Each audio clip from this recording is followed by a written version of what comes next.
Time to head out on the hotline. Our good buddy Dan Graziano joining us now. Dan, thanks so much for taking your time. There's a lot on the plate today, my friend. Oh, Let's start. I know we're coming out. Let's start with the COVID and the return to play, and then all and right. we'll get to the other issues, obviously, which are probably, well, they're all important. So it's hard to wrap your head around it. But the NBA coming back, we know when they're coming back, we know how they're coming back. We know that coaches are going to be in facilities tomorrow, and that's the way that's going to go in the NFL. In terms of everything else, where do we stand now in the NFL? They have not had to address this really, of course, because Right. nothing on their schedule's had to be changed from this point, nothing drastically. Where is the NFL's mindset on this in terms of what football will be like when it comes back? Where do we stand now? Yeah, so really they're taking a phased stage by stage approach, right? When it hit, it was like, well, do we start free agency on time? What do we do about the draft? What do we do about the off-season programs, et cetera? So now we're at the point where they've kind of gotten through June in terms of their planning. So the next thing is training camp, figuring out training camp. Is everyone going to be able to be together? What are the rules going to be that protect everybody and make sure everybody's safe? What are the testing procedures going to be? All that kind of stuff. So that's the next thing. And then looking ahead to the season, assuming you start on time and in your regular stadiums, as is their current plan, what does that mean? Can fans be there? If so, how many? Can the stadiums be 25% full?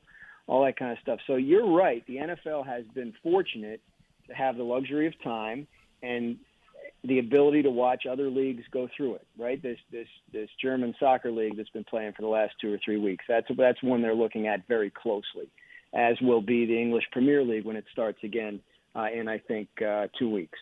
And then, of course, they'll watch the NBA and Major League Baseball and see how they do it. So they're consulting with medical professionals. They're in contact with the union. And right now, again, still just sort of that stage-by-stage approach. They announced today that you can have coaches back in the building tomorrow. There's a lot of rules governing it in terms of how many people can be in, et cetera.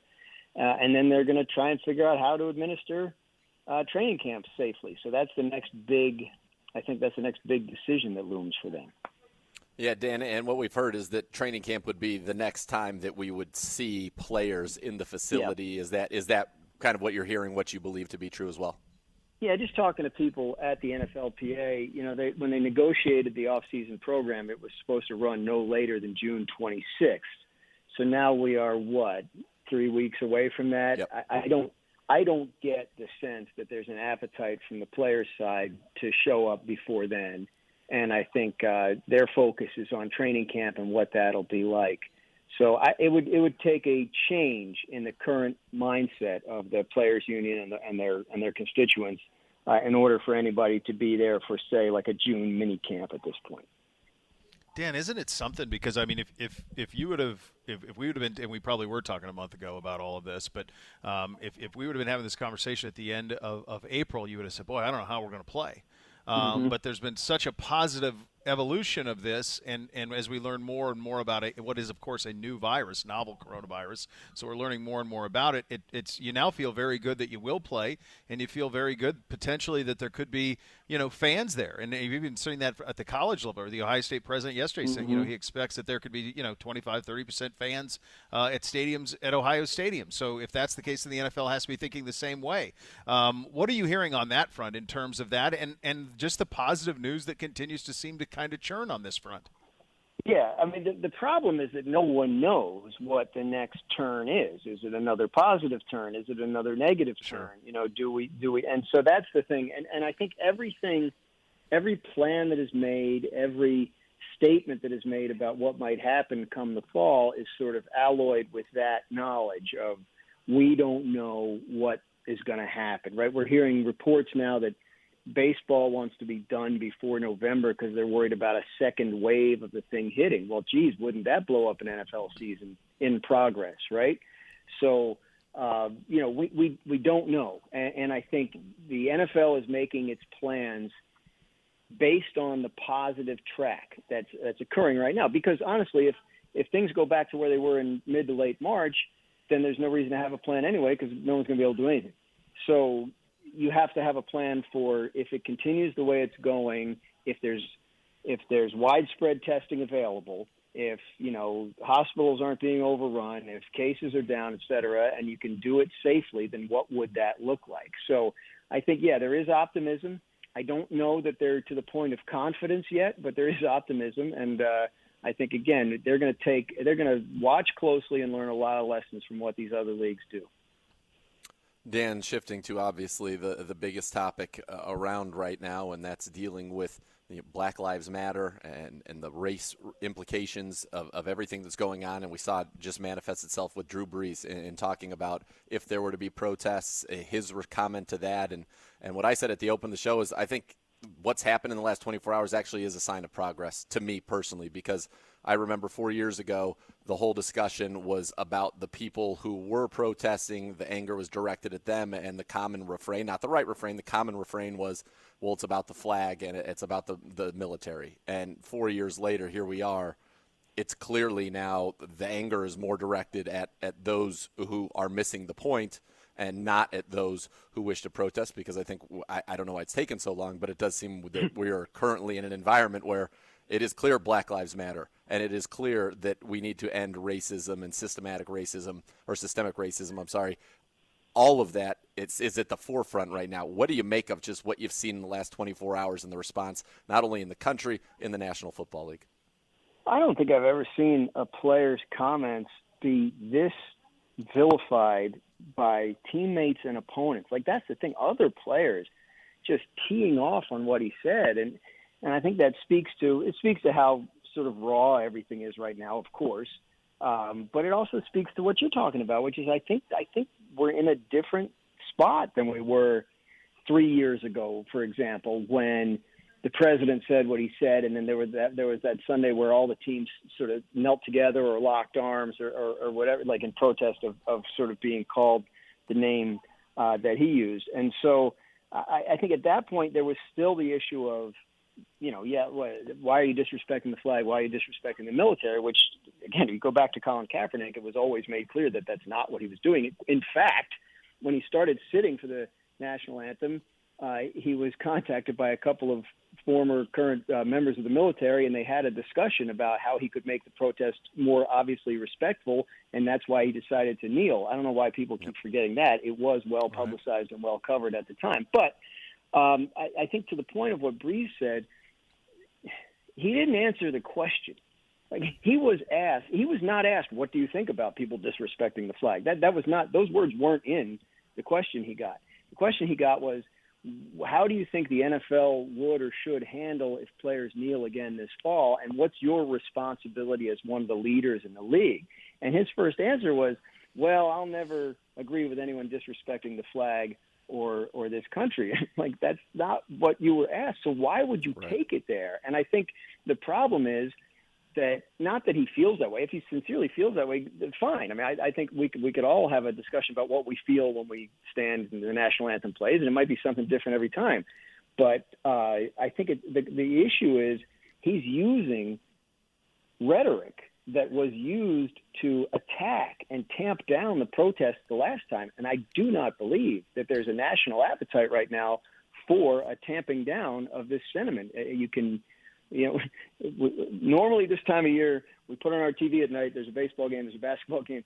Right now, it's the protests, right? That's what's on. That's what we're all paying attention to. And it may well be that because of that, this discussion feels different, because we're watching the protests unfold in the streets of major American cities as opposed to on the sidelines of football games and basketball games, and it feels a lot different, a lot more real, a lot more significant as a result of that to a lot of people. So I think that explains a lot of the backlash, and I really do believe that the people who are on the side of the protesters, let's throw a general blanket over. Like, if you understand the reason Kaepernick knelt and others have knelt and what the protests were all about in 2016, 2017, then I think your voice is currently being amplified and carrying the day to an extent that it wasn't back then.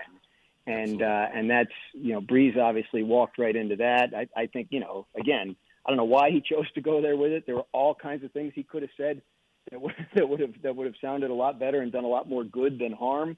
but what he said was potentially harmful to the cause, and I think that's why he's getting so much pushback on it. Dan, I covered Malcolm Jenkins in college, so I've been known him for a while, and I've never seen him that raw as he was yesterday, and hurt as he was yesterday. And the one thing that jumped out to me about it was, and Nathan and I have talked about this before, and there is less of this now than there used to be.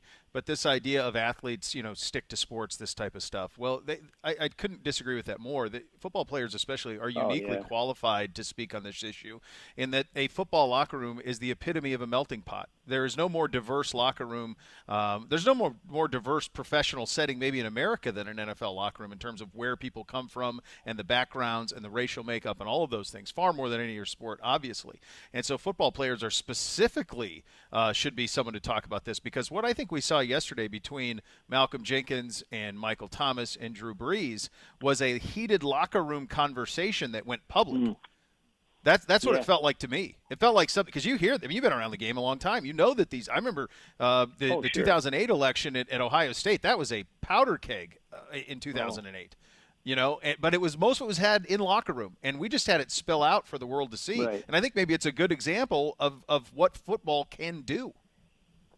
Yeah, I think so, because it's getting a lot of attention, and there's no escaping what's going on in the world right now. Like, it's not, if the argument from the people who were anti-protest 3-4 years ago was, well, I don't want this in my sports, then, I never bought that anyway, but even if you did, there's no sports right now. So I think everything is out in the open on this issue, and I think that's a positive thing. I personally feel it's a positive thing, and I think it's a positive thing in the minds of those who want to raise this issue and have a conversation about it. I think the pushback is from people who don't want to have a conversation about it, and I think, it makes them uncomfortable. And I think the only way forward is through some level of discomfort and sort of working through that together and overcoming it. So I think what we saw yesterday, it may be that could have been a conversation that was had in a football locker room, but this present moment in time and in American history is one in which this conversation is being held very much out in the open. And because these guys are well-known professional athletes with large followings, in an era of social media where you can get your message out instantaneously to thousands and thousands of people, I think that you're seeing it intersect with sports in a way that it hasn't always. I mean, truthfully, when Kaepernick was protesting, there was an NFL season going on, and people wanted to paint it one way or paint it another way. Right now, there's nothing to do but talk about this, and I think that's part of the reason you saw things, explode to the extent they did yesterday. And I think it'll continue to happen, because this is a conversation that I think history is now insisting that we have. There's no doubt about it. And I would think, Beau, you mentioned like a locker room talk. I also think there was a huge, and just listening to some of the people and some of the criticisms that were lobbed at Drew Brees following his comments, I think there's a lot of disappointment. This is a guy who, in many ways, is synonymous with the city of New Orleans, all the healing that happened there through, obviously a terrible time in Katrina. He has been very generous, a very generous citizen there, and he had an opportunity based on the question that he was asked to really, I think, usher it forward. Now, I will say this, the end result of what he did, I think, has ushered this thing forward, and it will be a net positive because of how strong people were. I think that when you're talking in public now about these matters, and Beau and I have said this, and Dan, I don't know, I would imagine that you agree based on the things I've heard you say, there aren't two sides to this issue. There's right. There's the right side, and that's the only side to this issue. And I think people, in speaking in public about it, it's difficult. You do it all the time, Dan, on television and on the radio. We do it every day for multiple hours a day. You have to be careful with your words, but I think what you need to realize, and I think what Drew was attempting to do there, was give an answer that pleases everybody. And there isn't pleasing everybody right now. There's right and there isn't. And there is going to be an accountability to that going forward. And I think people need to just speak from their hearts and speak, their truths. and go with what it is. But I think there was a huge disappointment factor in what happened with Drew from his teammates and those who had played with him. But I do think it's going to be a net positive because, as you said, that was a historic response to the comment of an athlete, the likes of which we have never seen ever before, and I think is going to be a very powerful seminal moment in this. The reaction from his peers, right? That's right. This isn't Ed media Reed. talking heads, Yeah. although obviously that has followed. But the reaction was from his teammates, from his favorite wide receiver. I mean, so it was startling to watch. But I think the issue people have to understand, people are going to hear this and say, well, he has a right to his opinion. Of course he has a right to his opinion. And I'm not here to say that his feelings about the American flag or the national anthem are wrong. What was wrong was for him to take a question that had nothing to do with that and turn it into a speech that sounds like the kind of stuff that was said to diminish and quash and undermine the protests when they came up back 3 or 4 years ago. And right now, things that are being said and done to diminish and undermine this discussion that we as a nation have to have are going to be received badly, and I think for good reason. Dan, it is always a great pleasure having you on, buddy. Thank you so much for your time. Thank you, guys. I enjoy it.